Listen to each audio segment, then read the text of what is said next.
Ils sont partout. Dans votre poche avec Apple, dans vos recherches avec Google, dans vos vies sociales avec Meta et dans vos livraisons avec Amazon.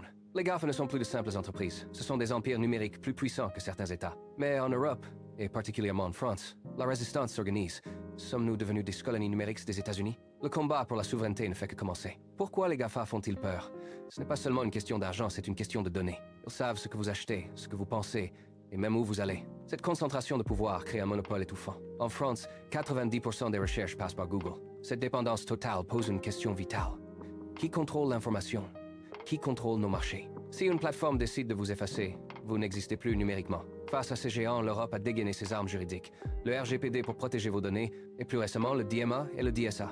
L'objectif? Forcer les GAFA à payer leurs impôts là où ils réalisent leurs profits et casser leurs pratiques anticoncurrentielles. La France a été pionnière avec la taxe GAFA. Mais la loi suffit-elle? Pendant que les USA investissent des milliards dans l'IA et le cloud, l'Europe court après le temps perdu pour créer ses propres champions nationaux. Aujourd'hui, la guerre a changé de visage. C'est celle de l'intelligence artificielle. Avec OpenAI et Microsoft, les GAFA renforcent leur emprise. Pourtant, l'espoir renaît avec des pépites européennes comme Mistral AI en France. L'enjeu est clair.